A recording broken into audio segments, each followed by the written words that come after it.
Network and handle post-production feedback. There is more to business than just producing products.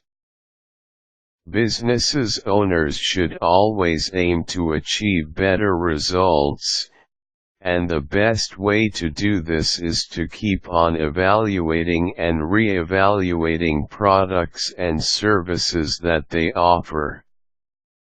Never underestimate the power of customer feedback, since this greatly affects whether or not a business succeeds or not.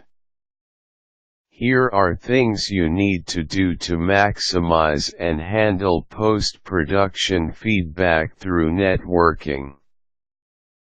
Prepare your questions.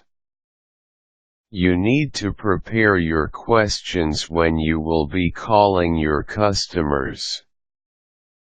You have to plan the conversation to make sure that what you are doing is an effective and appropriate way of getting information.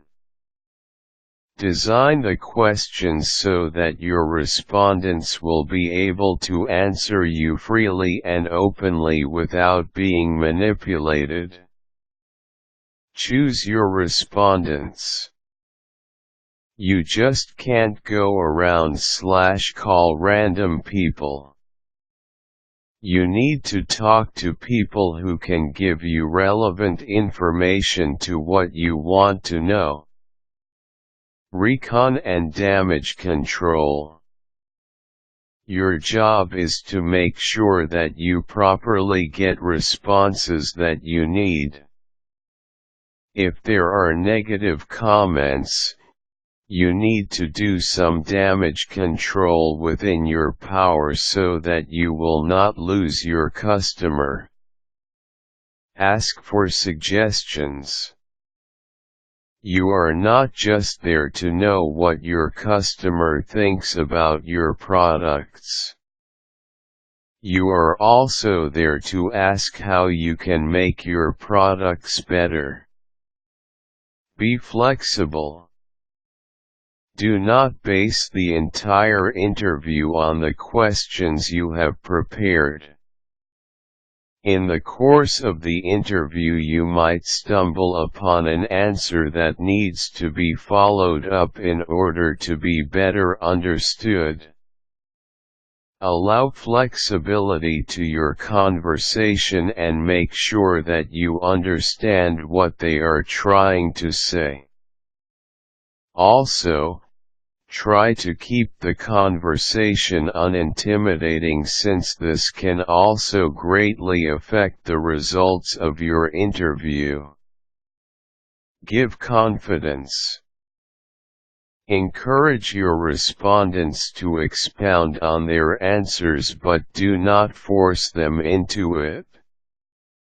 Sometimes, respondents are afraid to give their opinions, but all they need is a little push to keep them talking. Time management. Another thing to remember is to take into account the situation of your respondent. Remember that the interview is not the only thing that he needs to do. Do not rush the interview, but be efficient with the time given to you. Gratitude. Show appropriate gratitude to your respondent for their time and effort. After the interview, process the data you have gathered and assess their answers. Try to organize them so that they will be easy to read and understand. Follow through. Remember their names and contact details. Do not forget to keep in touch with your customers even when you are expanding your networks. Make sure that you keep in touch with them so that they know that you are still there. Post-production feedback is becoming a necessity for success. Those who underestimate it do not usually enjoy the same success as those who have seen its value. Listen to the voice of your customers and aim to please them. This is the recipe to success.